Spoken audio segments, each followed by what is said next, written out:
sallallahu alaihi wa ala alihi wa ashabihi wa man wala. A'udzu billahi minasy syaithanir rajim.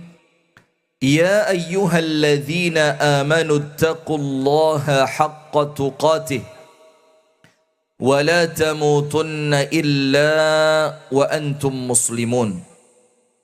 Allahumma anta rabbi la ilaha illa anta khalaqtani wa ana abduka wa ana ala ahdika wa wa'dika mastata'tu. A'udzu bika min syarri ma sana'tu. Abu'u laka bi ni'matika alayya wa abu'u bi dhanbi faghfir li fa innahu la yaghfiru adh-dhunuba illa anta.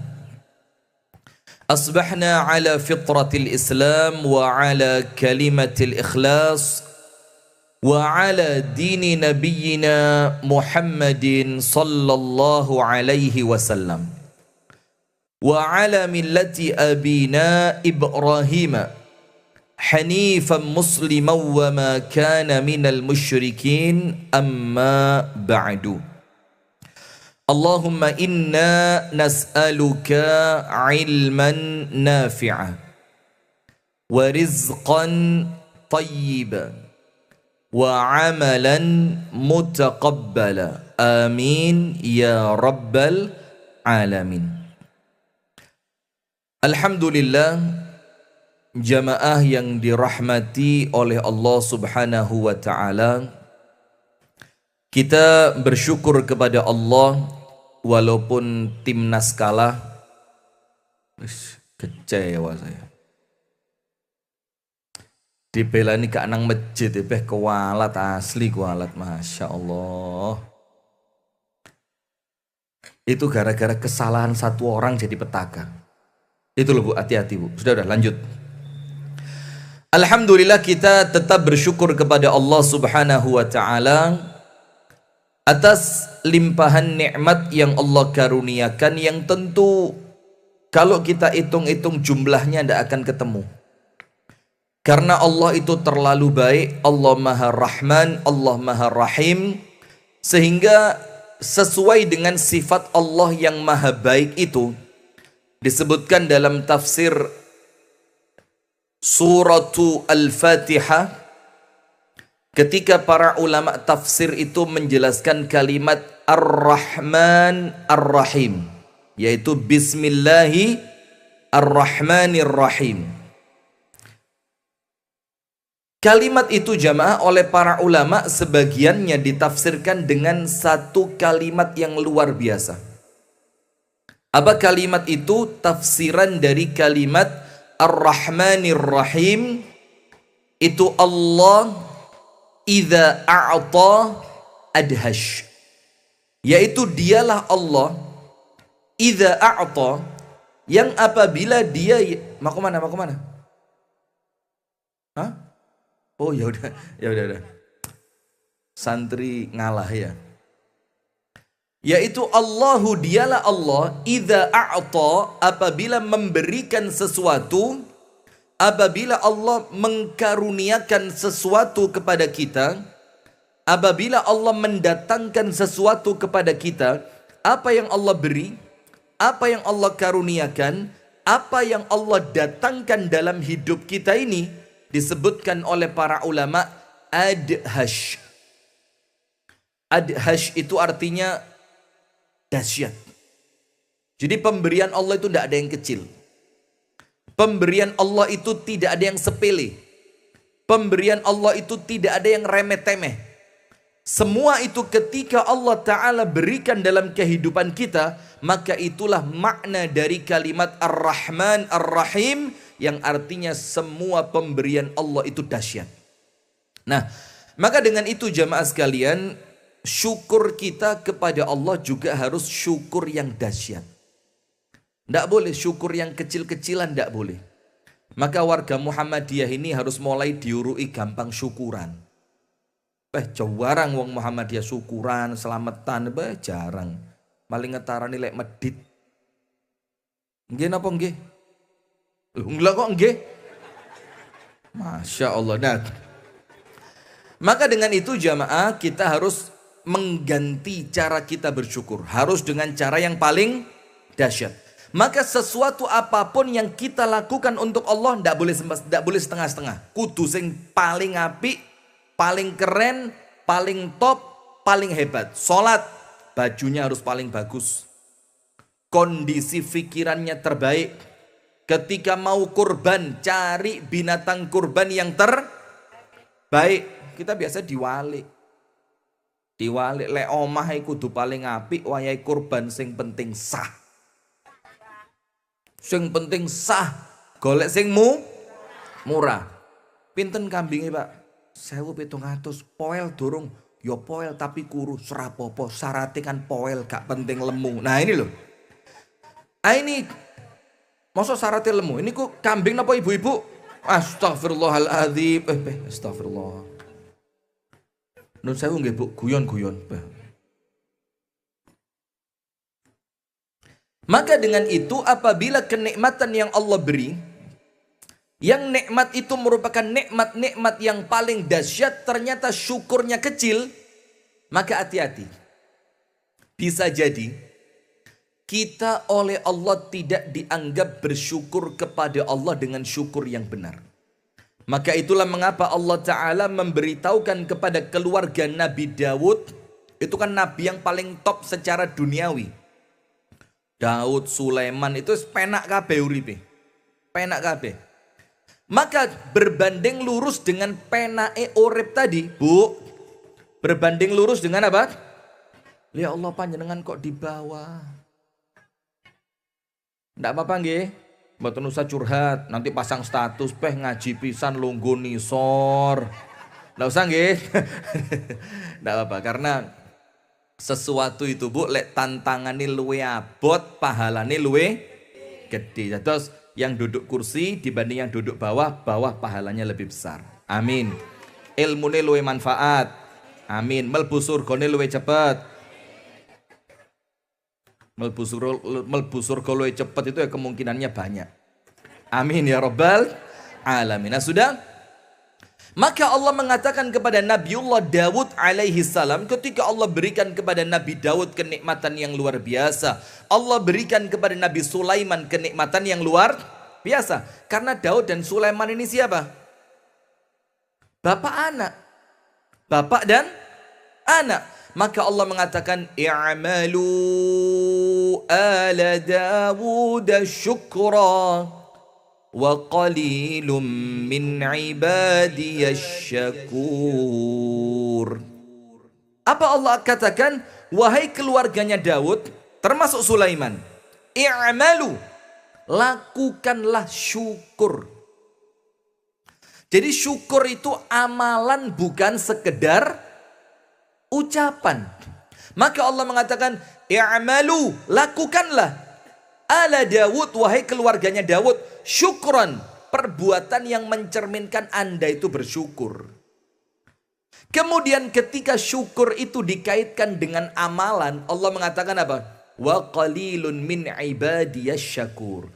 Kalau syukur itu bentuknya amal, ternyata sedikit orang yang pandai bersyukur. Tapi kalau syukur itu ungkapan dengan lisan, yo gampang. Alhamdulillah, penak. Coba alhamdulillah saja dianggap syukur, Pak. Yo ndak ada yang kufur di antara kita ini. Tapi kan syukur itu bukan cuma di lisan. Apa syukur itu? Duwe tanah. Kok nganggur? Wis pirang-pirang tahun.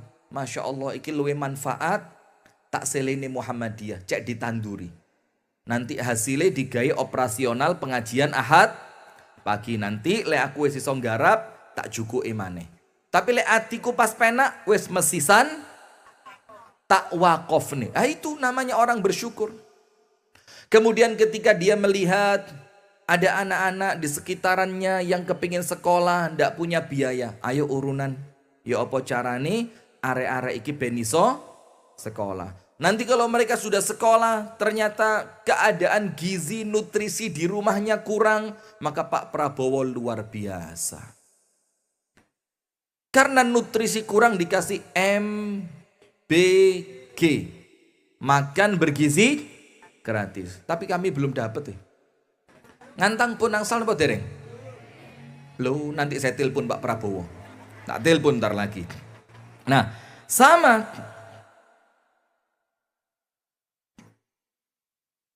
Maka dengan itu kami sama teman-teman di yayasan, termasuk di Muhammadiyah, kerjasama dengan Lazismu juga, itu punya program berbagi telur gratis.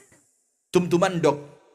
Kalau pas kami sedang jalan-jalan, ketemu teman-teman di TPQ, yo ndok, yo duit, yo susu, yo pakaian, kadang-kadang yo gurune diamplopi. Karena apa? Karena kami ini ingin menunjukkan ini loh carane bersyukur itu bukan cuma ngomong tok. Bukan cuma syukur panjenengan iku tahajute sregep tapi tonggone keluwen gak diobah blas. Bukan sekedar panjenengan rajin poso, tapi kemudian ada guru-guru yang bayarannya rendah gak tahu dipikir blas. Nah ini namanya bukan syukur, ini egois. Nggih napa nggih? Oh semua banter ram rek nggih. Nah maka dengan itu jamaah, ayo bismillah, mulai latihan. Syukur kita itu harus sesuai dengan nikmat yang Allah beri. Kita ini alhamdulillah jamaah, rezeki gak kurang. Awak yo seger waras, omah yo alhamdulillah duwe, kesehatan yo luar biasa. Kalau sekedar seperti kemarin-kemarin tok, maka insya Allah masih kurang kita ini. Ayolah bismillah, mulai latihan. Syukur itu keroso sampai orang lain bisa tertawa karena kita. Sampai orang lain itu bisa tersenyum karena kita. Sampai orang lain itu bisa berbes mili gara-gara kita. Kenapa? Karena anaknya kita bantu, sekolahannya kita gratiskan, seragamnya kita beri. Supaya kita ini keroso, oh iki lo cara nih orang itu untuk bersyukur. Alhamdulillah. Salawat beriring salam semoga tercurahkan kepada uswah kita, suri tauladan kita dan kekasih kita bersama Nabi besar, Nabi agung, An-Nabi Muhammad sallallahu alaihi wasallam. Baik jamaah sekalian, kita langsung masuk ke materi. Kita lupakan sejenak timnas, wong diajak main World Cup kok milih AFF ya opo. Panjenengan lihat film main timnas tadi malam lihat? Jane mainnya ya wis apik lho, Masya Allah. Perlini itu sudah terkoneksi dengan bagus. Setiap pemain bisa mempressing pemain lawan dengan sip. Dan bisa menahan pergerakan. Lagi komentator apa pengajian? Lanjut sudah. Nah, maka Pak Edi lihat tadi malam. Bang John lihat. Jelas lah Bang John mungkin gak ndelok, tapi jelas mesti iki nyalahni Rizky Ridhoi. Wong bal karing guwak tok kate digiring bareng. Tak boleh Bang John. Semua itu karena kehendak Allah Bang John. Jangan begitu. Jane aku ya podo gemes sih. Temanya apa sih pengajian ini tadi? Ini pengajian di momen yang tidak tepat ya begini loh. Jane pengajian ini mainnya itu pas Indonesia menang lawan Saudi yang di GBK itu. Murup ini pengajian ini. Lanjut bismillah. Temanya bagaimana kita menjadikan rumah tangga kita itu tidak seperti neraka. Ciri neraka itu apa bu? Panas, terus ngarai sumpek, terus gak betai. Nggih napa nggih?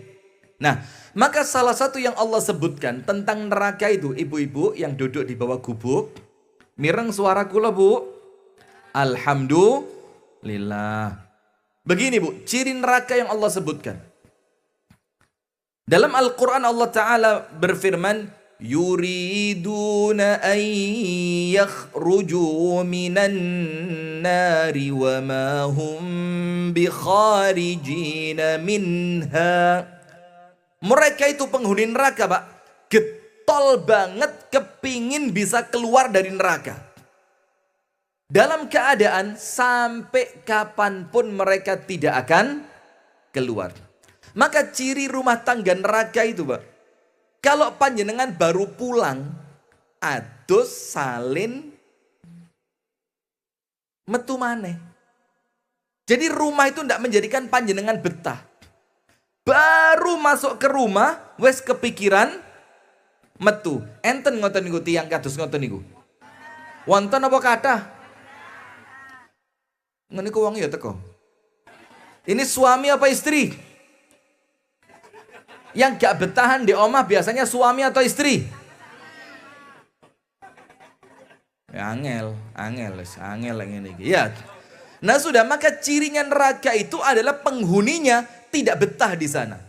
Maka mereka itu senantiasa kepingin keluar dari neraka itu. Sehingga apabila rumah kita itu pas keluar gak kepingin mulai. Wes di omah kepingin balik metu. Pokoknya di omah isini mek kari turu. Isitu neraka tok sudah. Sementara surga itu Allah menyebutkannya apa? Ketika Allah menceritakan rumah-rumah yang baik itu loh Pak. Apa cirinya dari Allah?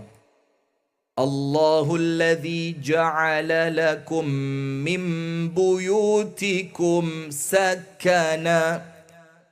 Allah itu menjadikan rumah kalian sakana.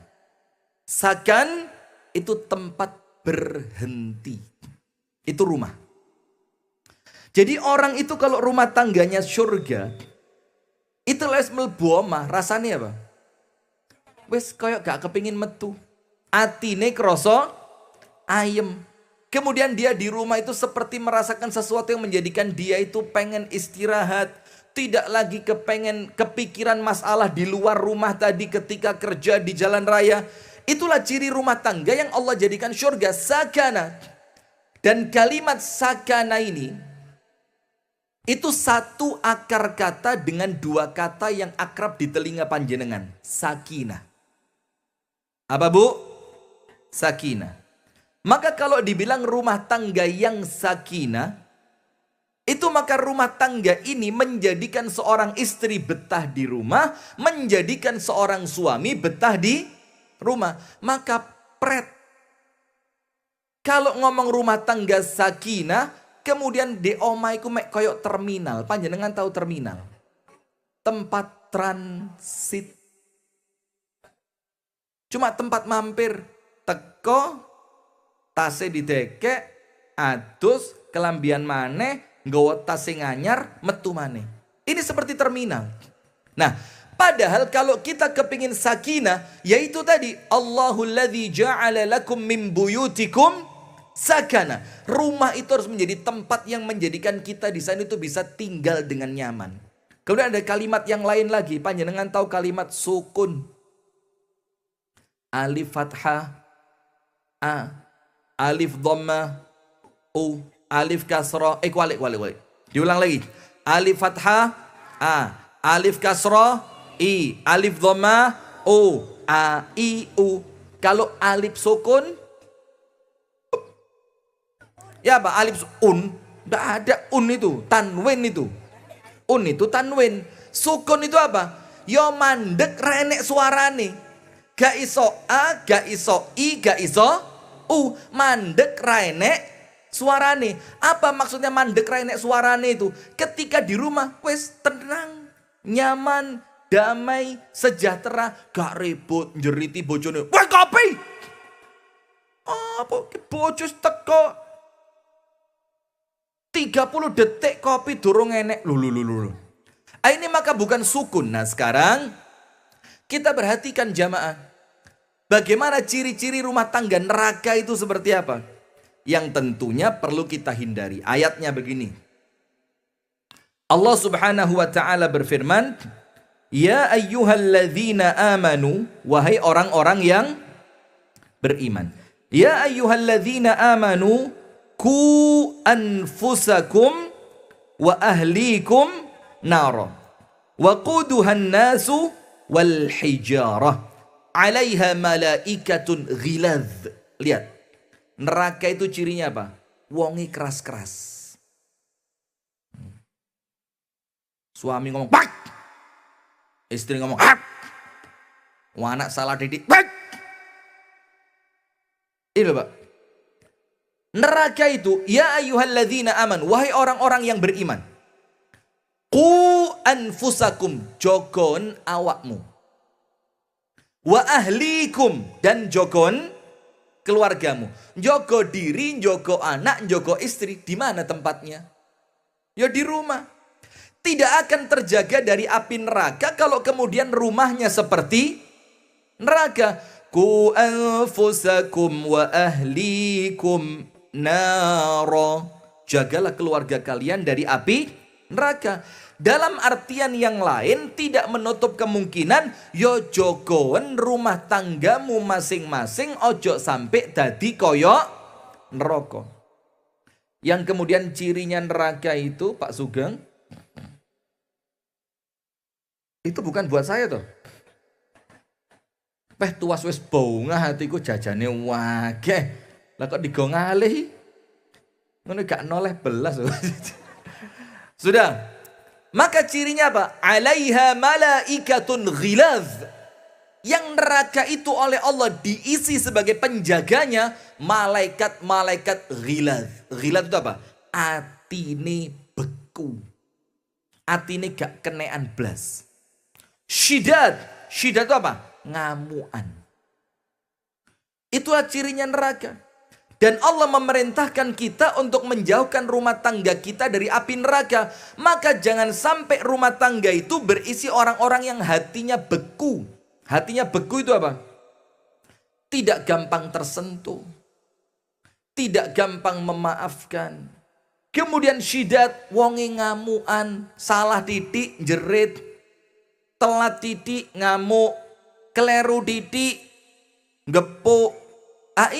Ini bukan rumah tangga yang kita inginkan. Nah maka dengan itu Allah Ta'ala mengajak kita. Ayo bismillah orang-orang yang beriman ini. Jauhkan diri kalian, jauhkan keluarga kalian dari api neraka. Yang neraka itu Pak, diisi oleh malaikat-malaikat yang keras. Hatinya beku, yang tidak punya belas kasihan sama sekali. Nah sekarang begini. Ustadz, bagaimana ciri neraka itu? Nomor 1. Rumah tangga neraka itu Bu, rumah tangga yang non-communication. You know? Angel ngantang, angel. Sembon is mulai ngerti. Sembon bahasa Inggris sudah mulai paham sudah. Ngantang belum ngantang. Jadi rumah tangganya itu nol komunikasi. Gane omong-omongane blas. Ngomong dilu gawane emosi. Sampean iki Mas ra iso dijak ngomong. Ngomong mbek sampean iki karuan ngomong mbek cor-coran iki lho Mas. Luwe penak. Mas yo ora semaur tapi minimal meneng. Lah sampean iki ra semaur sekali ini semaur jerit ya Mas. Ada yang seperti itu, Bu? Oh, enggak usah curhat, biasa saja. Biasa, santai-santai ya. Nah, sudah, maka rumah tangga neraka itu rumah tangga yang di dalamnya tidak ada komunikasi. Kalaupun ada komunikasi cuma basa-basi seperti terminal tadi. Panjenengan tuh orang masuk terminal? Longgo dijajari wong, badhe pundi, Mbak? Badhe ten Sembon. Lah sampean badhe pundi? Oh, kula badhe ten Jombang. Selesai. Cuma apa? Basa-basi. Lah kalau rumah tangga panjenengan ketemu istri, berase sik enek apa ora? Sik Mas, oh ya wis. Arek-arek sekolah ya apa lancar? Nggih Mas lancar. Oh ya wis. Ndak ada komunikasi. Itulah maka dalam Quran itu salah satu fungsi uang itu. Uang itu dipegang suami supaya muncul komunikasi. Ka oleh wong wedok nyekel duit ra oleh. Setuju, Pak? Gak usah tepuk tangan, Pak. Setuju aja gitu ya. Setuju? Panjenengan, lo kok ndak setuju loh wong ini Quran kok gak setuju? Lah apa pengen diamuk Gusti Allah panjenengan? Panjenengan buka surah An-Nisa 34. Ayo lek gak ngendel, lek gak ngendel apa ngandel? Lek gak ngandel. Panjenengan buka surah An-Nisa 34. Allah mengatakan apa? Ar-rijalu qawwamuna 'alan nisa bima faddalallahu ba'dahum 'ala ba'dhin wa bima anfaqu min amwalihim.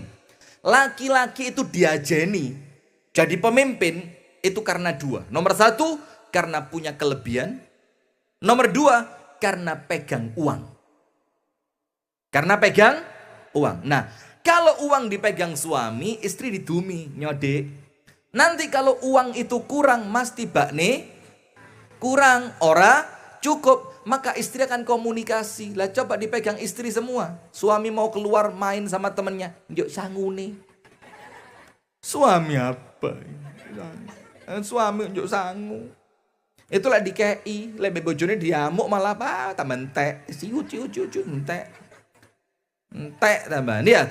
Nah, maka uang itu dalam Islam dipegang oleh suami, salah satu hikmahnya apa?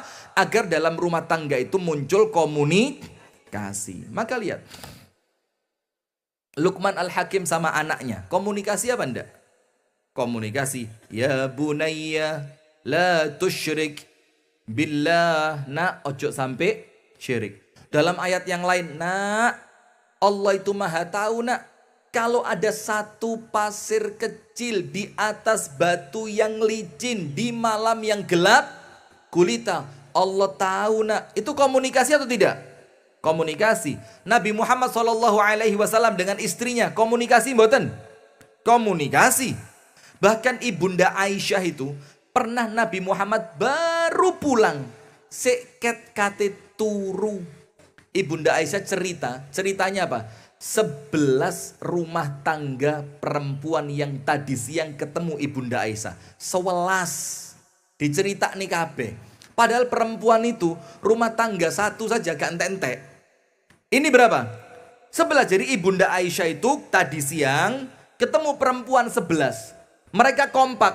Ayo cerita rumah tangga kita masing-masing. Syaratnya satu, gak oleh dilongi, gak oleh ngapusi.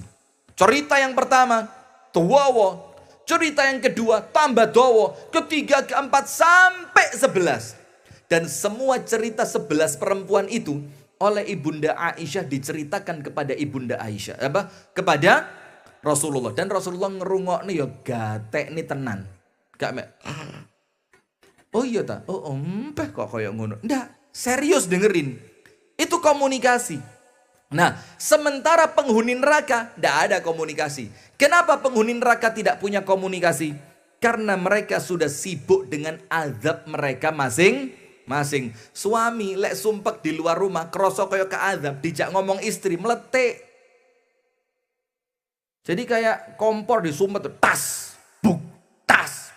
Kenapa? Wes kesel terasa di luar rumah seperti diazab. Istri, kalau sudah capek seharian di rumah tangga, dijak ngomong suami, gampang kobong. Kenapa? Posisinya apa? Capek, sumpek, kesel. Nah, maka dengan itu penghuni neraka tidak ada komunikasi. Panjenengan cek penghuni surga. Yang Allah sebutkan dalam Al-Quran apa? فَأَقْبَلَ بَعْضُهُمْ عَلَى بَعْضٍ يَتَسَاءَلُونَ. Penghuni surga itu adep-adepan di mimbar di dipan mereka, dep-depan. Apa yang mereka lakukan? Saling cerita. Ya apa anakmu? Lu sampean biyen pas bapak mati kan sampean durung rabi. Sampean terus rabi mbek sapa? Panggil iki lho Pak bojoku. Kaget bapak lah kok papat lu. Dikira bapak mek siji ternyata kaget bapak akhirnya mati mana di surga. Astagfirullah. Ya ndak lah. Nah, itulah ciri penghuni surga. Yatasaalun, yatahaddatsun. Mereka saling cerita, mereka saling memberitahu, mereka saling menceritakan kebaikan, kenikmatan, kesenangan. Itu penghuni surga. Maka nomor satu, kalau rumah tangga itu tidak ada komunikasi, suami diajak ngomong, mas, ayo mas, lungguh sedih lu ayo mas, aku enek ngomong penting mbek sampean. Usah. Ora ngerti wong lanang sompek dijak. Nah, istri juga gitu, Dek. Ayo, Dek, duduk sebentar. Kita ngomong tentang masa depan pendidikan anak-anak kita, Dek. Alah wis Mas, ra usah Mas, aku iki wong pawon ra ngerti dijak ngomong pendidikan. Percuma sampean tiwas engko sumpek lek ngomong mbek aku nah. Kemudian anak diajak ngomong sebentar wis plenggot, sumpek koyo gatel kabeh awake. Lihat, ini bukan ciri rumah tangga surga. Maka kalau bukan ciri rumah tangga surga, berarti rumah tangga apa?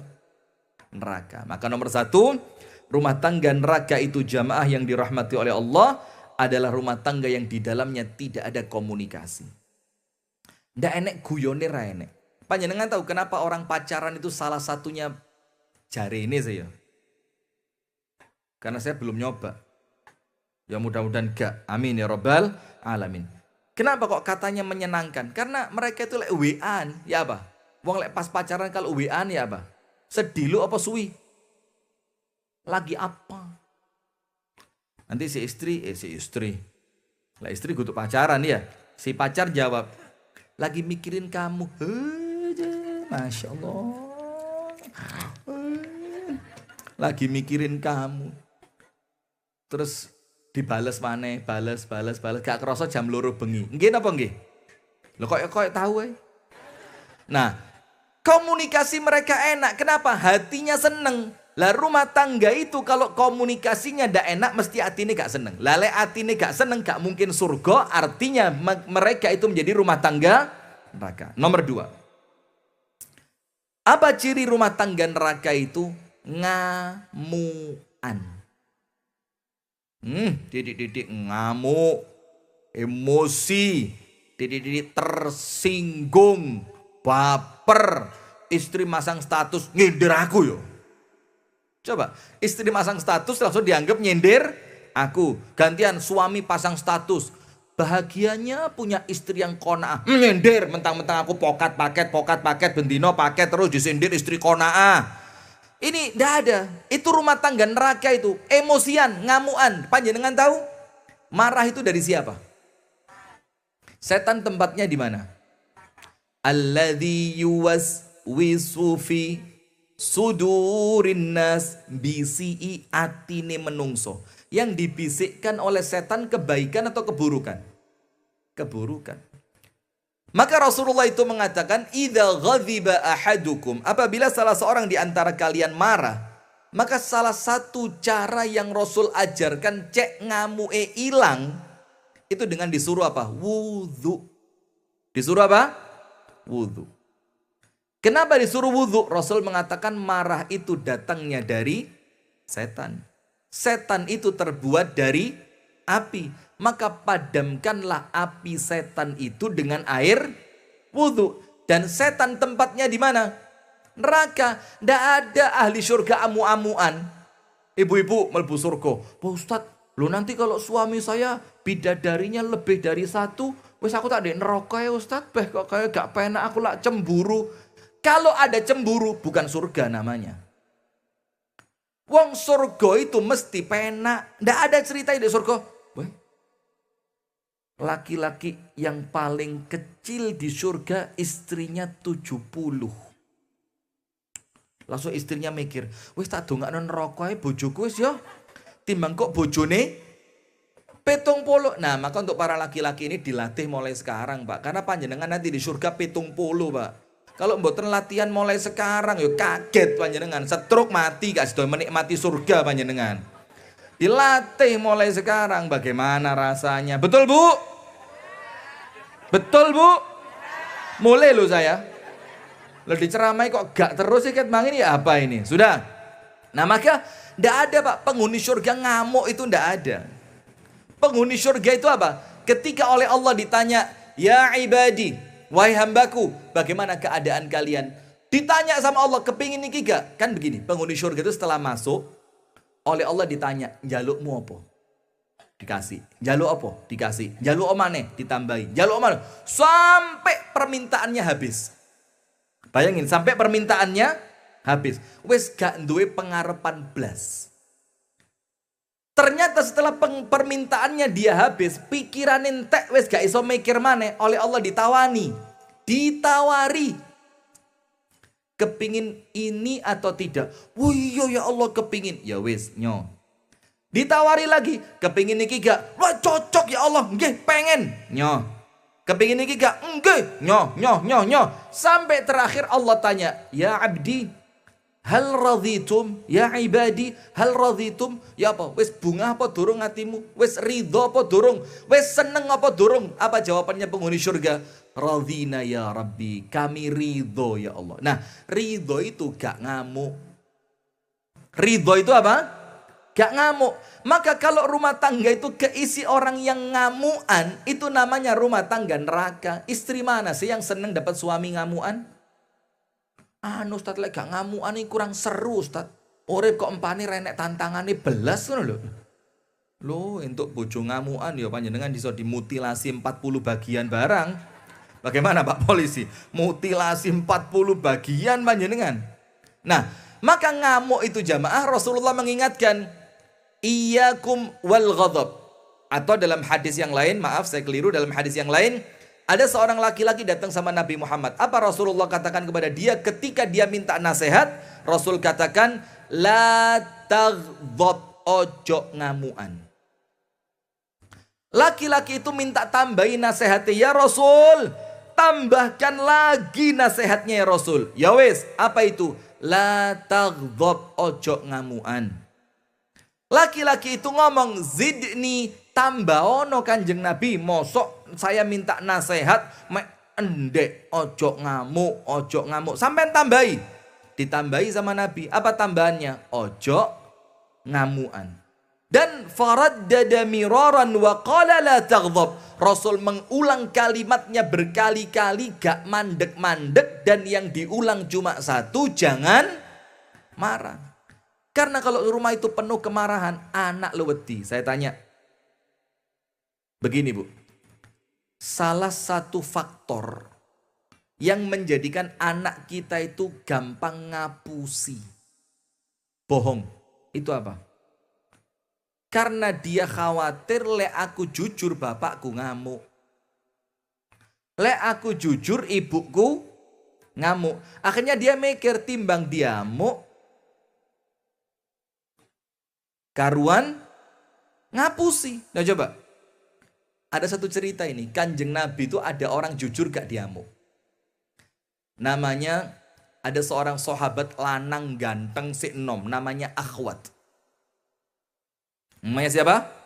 Akhwat. Suatu hari Akhwat ini sama Kanjeng Nabi diajak safar. Sepulang dari safar, itu kan ada laki-lakinya, ada perempuannya, ini entah safar entah perang. Sepulangnya istirahat di suatu tempat bikin tenda. Ketika sampai di waktu pagi, istirahatnya selesai, mulai kemas-kemas. Lah kok ada perempuan-perempuan itu resik-resik alat di depan tenda. Akhwat ini lihat. Kok ono arek-arek wadon ayu-ayu. Langsung ganti baju. Minyak wangi. Kerucuk 3,5 liter. Sudah mendekat itu Akhwat itu ke tempat perempuan itu. Longgo, melok longgo. Dia mulai ngobrol sama perempuan itu. Apa itu yang dicuci? Oh, bajunya bagus dah. Mulai, wong jenenge wong lanang ya. Sudah, ndak lama setelah itu Nabi Muhammad keluar dari tendanya. Loh, lah kok sahabatku longgo bareng wong wedok. Diingetin, ya Akhwat, mabika, ada apa kamu duduk situ? Dibilang apa? Ya Rasulullah, farrat ibili. Unta kula ilang Kanjeng Nabi. Kula niki wau ten ngriki madosi unta. Kata Rasulullah apa? Oh ya wes, golek ana untamu, eman lho, unta regane larang. Sudah, pergi Akhwat, pura-pura goleki unta. Setelah pasukan itu selesai, mereka berangkat ke Madinah, jalan, meninggalkan tenda tadi. Ini Akhwat ketemu Kanjeng Nabi, ditakoni maneh, ya apa? Ketemu unta nih. Aduh, keweden dia. Kok diterus nih unta katanya. Dibilang apa? Dereng Kanjeng Nabi, dereng ketemu. Kanjeng Nabi dawuh pripun? Golek ono eman-eman, unta regane larang. Sudah, bingung ini orang. Ngapusi sepisan dadi pindu. Sampai di kota Madinah, ketemu Nabi lagi, ditanya, ketemu ontomu? Aduh. Apa yang terjadi? Ya Nabi, dereng ketemu. Lu golek ono, golek kanca, goleki. Wong unta regane larang. Sudah, sampai Akhwat itu ketika sholat gak tenang. Karena sholat mesti imamnya siapa? Nabi. Khawatir kalau Nabi nanti selesai sholat ditakoni, untone apa? Akhirnya setiap selesai sholat mulia cepet-cepet. Suatu hari, si sahabat laki-laki ini sholat sunnah. Sholat sunnah. Rasulullah nunggu di belakangnya dia. Pas roko, dilirik kedik. Aduh Kanjeng Nabi ndek mburi. Iki lek salatin ndang mari ditakoni. Apa yang terjadi? Fayutawwilu salatahu. Salatnya didawak nih. Dawa Kanjeng Nabi mikir, dawak nih rapopo tak enteni. Subhanallah, kalah itu si sahabat itu. Setelah dia selesai dari salatnya, wis dawa pol iki Kanjeng Nabi gak ngalih-ngalih, ya Allah. Ya wis lah, apa yang terjadi? Ngadep Nabi. Akhwat, ya apa untuk nih? Waduh Kanjeng Nabi. Pun Kanjeng Nabi, kula pun kapok niki ngapusi sampean ping aja ngele. Ngapusi panjenengan sampun ping sekawan niki. Ngeten lho Kanjeng Nabi, kula ceritani nggih. Iya, ya apa ceritane? Nabi Muhammad dari awal sudah tahu.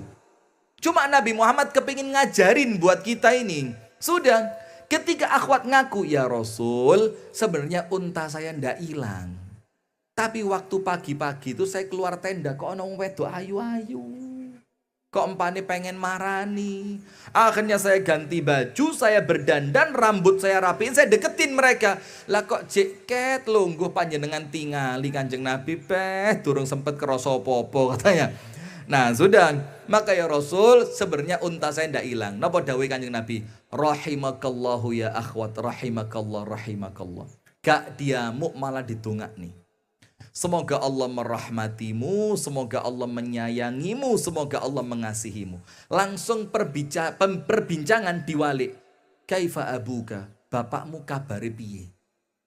Karena apa? Ini anak mari konangan ngapusi biasanya apa? Kisinan, salah tingkah, tolah-toleh, garuk-garuk padahal gak gatel.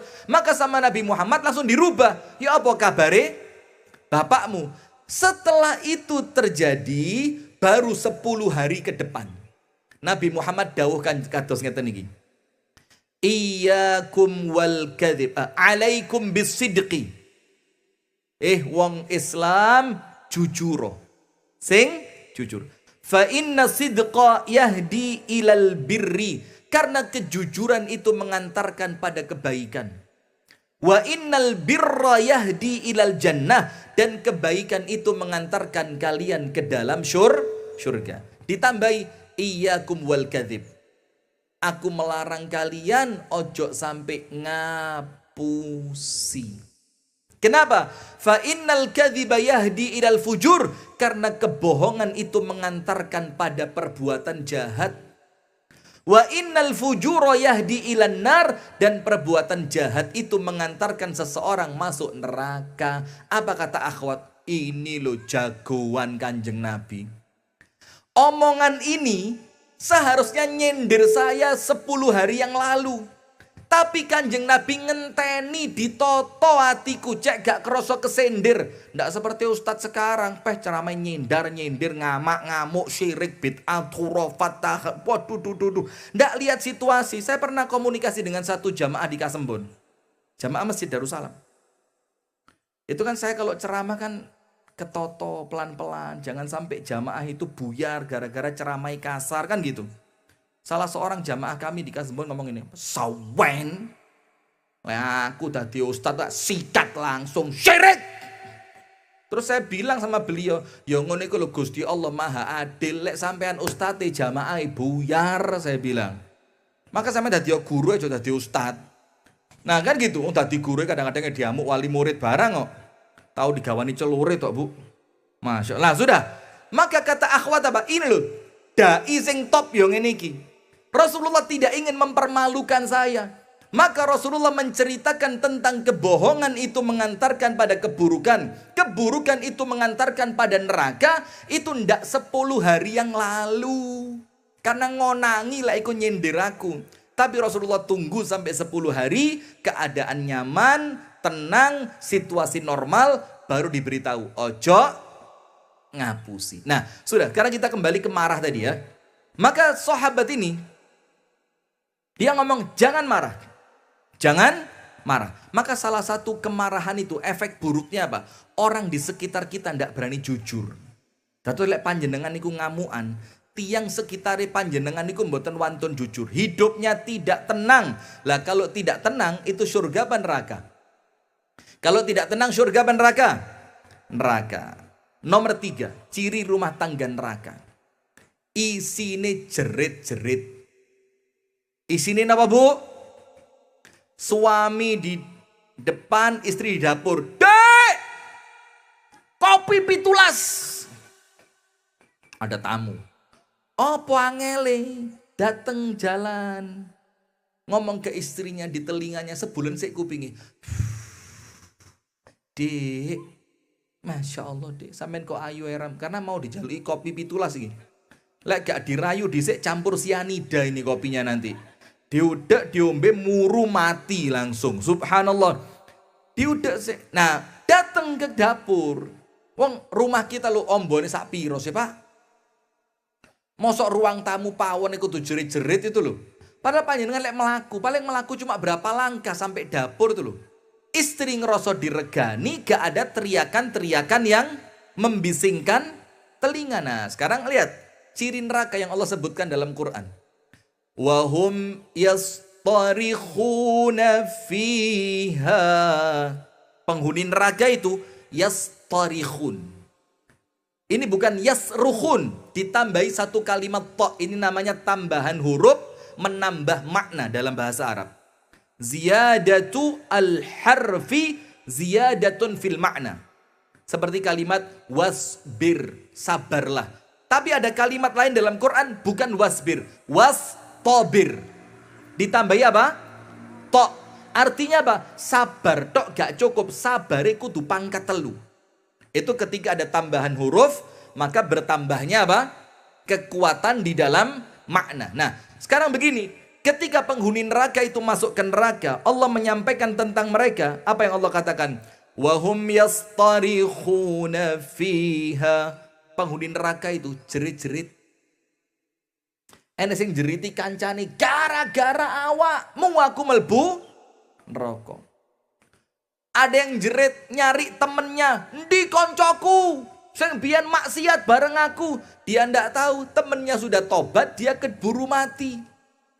Ada yang neriakin lagi, "Endi bapakku biyen ra tau nguruki aku." Bahkan sampai mereka itu meneriaki malaikat Malik. Malaikat Malik. Jadi malaikat Malik itu kan malaikat penjaga surga itu ya. Hah? Sejak kapan diganti? Lo mosok malaikat reshuffle kabinet? Malaikat Malik itu bu penjaga neraka. Lah kok surga itu apa? Mosok ngantang ya senemen ini sih. Yang ngomong surga tadi siapa?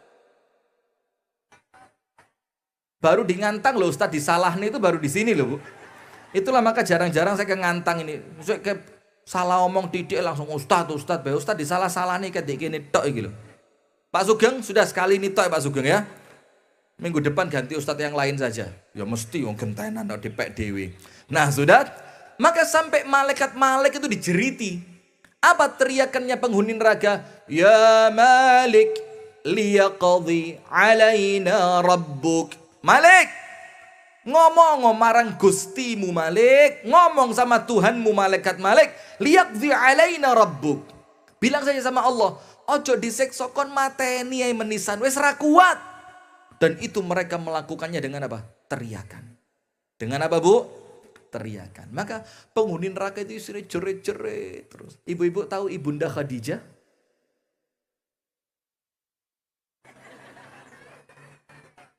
Calon ustadz. Ibu-ibu tahu Ibunda Khadijah? Pak, Siti Khadijah tahu nggih?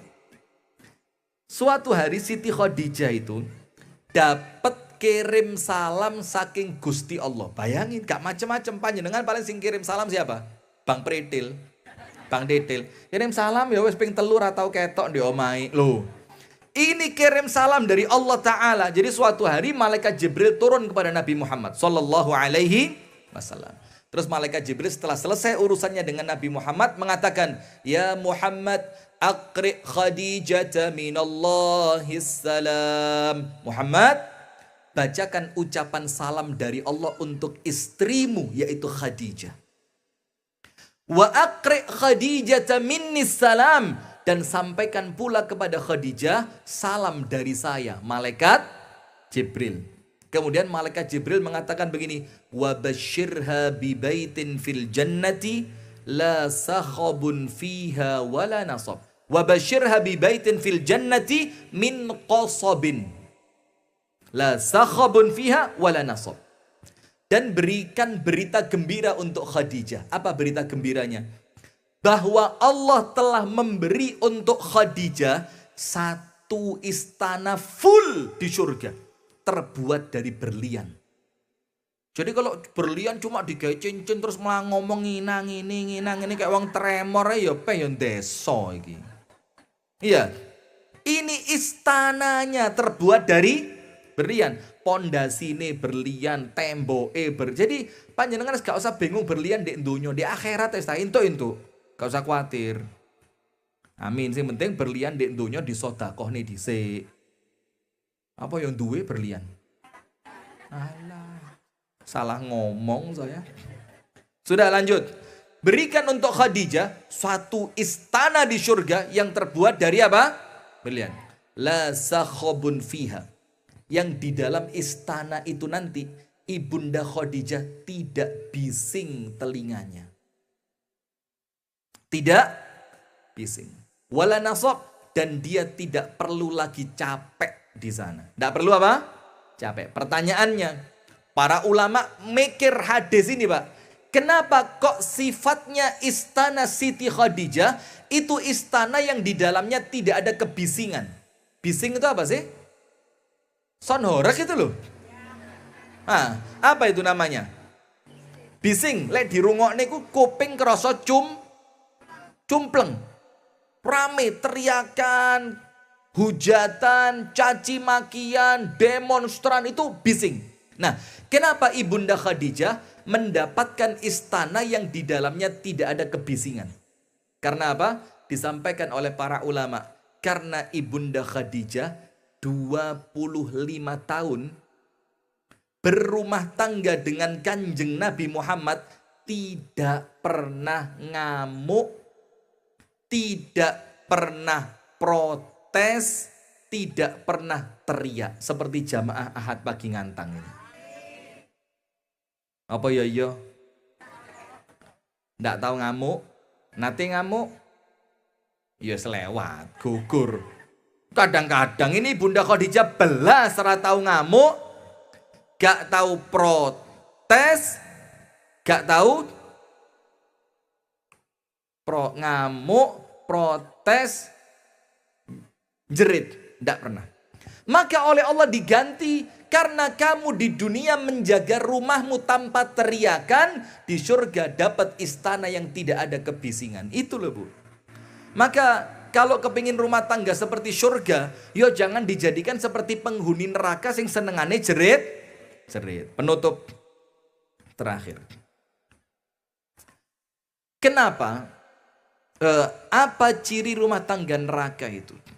Yang terakhir, rumah tangga yang di dalamnya penuh dengan kebohongan. Penuh dengan apa? Kebohongan. Teko endi Mas? Ngaji mbek Ustadz Rifki padahal mancing. Nanti Mas ngaji nang ngantang. Alah pertama netok ngaji kok bablas Malang rekreasi. Mana ibu-ibu yang sudah sepakat mau rekreasi ke Malang tadi? Gayane ngaji padahal kate. Maaf, saya semi wali kok tahu saya ini. Jadi ada orang-orang itu gayane ngaji padahal niatan utamanya apa? Rekreasi. Ini rumah tangga model begitu, neraka. Rumah tangga apa ini? Nah, sekarang lihat. Neraka itu penuh dengan kebohongan. Balik hadis yang tadi. Jangan bohong. Bohong mengantarkan pada keburukan. Keburukan mengantarkan pada api neraka. Berarti kalau di rumah kemasukan bohong, maka akan jadi rumah tangga yang buruk. Rumah tangga ini akan menjadi rumah tangga seperti neraka. Sementara surga, lihat. La yasma'una fiha lagwa wala kidzaba. Di surga itu mereka tidak mendengar omongan yang sia-sia dan mereka tidak mendengar di dalamnya kedustaan. Renek ngapusi di surga. Lah bagaimana kepingin rumah tangga seperti surga lah kok isinya hapus? Hapus itu? Bohong, intrik, politik kanan, politik kiri, ngakali sing lanang, ngakali sing wedok, nggoroi, ngapusi, duit listrik jare wis entek padahal digawe tuku skin apa? Mana orangnya? Sing duit dijagani gawe listrik lah kok entek gawe tuku skincare itu loh. Duit gawe bayar sekolah anak lah kok entek gawe tuku paket. Karena tiap hari HP nih Shopee. Masya Allah. Nah, ini maka kalau rumah tangga penuh kebohongan, ini rumah tangga neraka. Nah, penutup saya kasih satu cerita. Ibu-ibu, tahu kisahnya Siti Hajar ditinggal oleh Nabi Ibrahim? Tahu semua kan? Begini Bu, Nabi Ibrahim itu nikah dengan Siti Saroh, iya kan? Tidak punya anak. Kemudian nikah lagi dengan Siti Hajar, punya anak, namanya Ismail. Anaknya baru lahir, seket isom brangkang. Brangkang itu berapa bulan Bu? Alah selali. Ketoro bukan ibu yang 6 bulan itu mulai mengkurep. 6 bulan berangkang lah medeni. 6 bulan itu mulai mengkurep. Nanti mulai 7 mendekati 8 mulai berangkang. Mulai anaknya 8 bulan ditinggal di tempat yang di tempat itu tidak ada tanaman. Dan lihat pilihan katanya Gusti Allah. Tepat, gak tahu keliru. Fi wadin ghairi dhi zar'in inda baitikal muharram. Ya Allah, istri dan anakku ya Allah tak tinggal di tempat yang tidak ada tanamannya. Kalau tidak ada tanaman, otomatis gak enek banyu. Nggih napa nggih? Kalau tidak ada air, tidak ada tanaman, otomatis gak enek wedhus, gak enek sapi, gak enek unta. Dan di tempat itulah Siti Hajar ditinggal. Sudah, ketika ditinggal, jeret. Ibrahim apa? Pergi, gak noleh blas. Lama-lama Siti Hajar gak kuat. Pertanyaannya satu. Bukan pertanyaan menjudge suami. Menjudge ngerti menjudge. Memfonis suami. Wong lanang ra duwe tanggung. Alah neraka. Wong lanang kok koyo alah neraka. Perempuan itu gak gampang menyalahkan suami. Betul Pak? Ini perempuan surga ini. Gak gampang menyalahkan. Lek mek gampang ngelok nih nyalah nih ya tunggale ya akeh. Sudah. Maka Siti Hajar tanyanya cuma satu. Saya sudah dikode sama Pak Sugeng. Tat jam itu pas tet wayai setor susu. Oke. Sudah? Pertanyaannya apa? Cuma satu. Allahu amaraka bihadza. Ibrahim satu tok. Apakah perbuatanmu ini perintahnya Allah? Apa jawabannya Nabi Ibrahim? Iya. Ini perintah Allah. Pertanyaan buat ibu-ibu, segampang itukah istri percaya sama suami? Diwara, Ibrahim, apakah ini perintahnya Allah? Iya. Segampang itu percaya? Lo ngaku loh padahal. Ya tidak. Pertanyaannya, kenapa Siti Hajar segampang itu percaya sama Ibrahim? Karena mulai rabi sampai hari itu Ibrahim tidak pernah bohong. Ibrahim tidak pernah bohong. Sehingga ketika dia ngomong sesuatu, istrinya ngomong apa? Lo biasanya gak ngapusi kok. Ya mana mungkin sekarang bakal ngapusi. Tapi ginun sewu loh Pak. Sabar, tak bela nih, sabar. Lek bendino kulinane ngapusi terus. Terus izin. Dek, aku ngaji Ustaz Rifki ya. Ngaji apa ngaji? Lah apa sih wong ngaji? Nggak usah protes Pak, karena sampean biasa nih ngapusi. Jadi ketika nanti istri nggak percaya, yo pantes, nggih Bu nggih? Oh nggih, wong tak belani kok. Nah begitu, maka itulah rumah tangga surga. Jangan sampai seperti neraka. Isine kebohongan. Baik jemaah sekalian, pas jam 7. Itu yang dapat kami sampaikan di pagi hari yang penuh dengan keberkahan ini. Saya doakan panjenengan yang mau lanjut rekreasi, mudah-mudahan selamat sampai tujuan. Balik ke rumah tidak kurang suatu apapun ya. Ya mudah-mudahan semuanya oleh Allah dapat dilindungi, dijauhkan dari keburukan, fitnah, celaka. Amin ya rabbal alamin. Dan mudah-mudahan ilmunya menjadi ilmu yang manfaat. Itu yang dapat kami sampaikan. Apabila ada salah dan kurangnya atau ucapan, candaan yang menjadikan panjenengan kurang berkenan, mohon dibukakan pintu maaf yang sebesar-besarnya. Subhanakallahumma wa bihamdika Asyhadu an la ilaha illa anta astaghfiruka wa atubu ilaik. Assalamualaikum warahmatullahi wabarakatuh.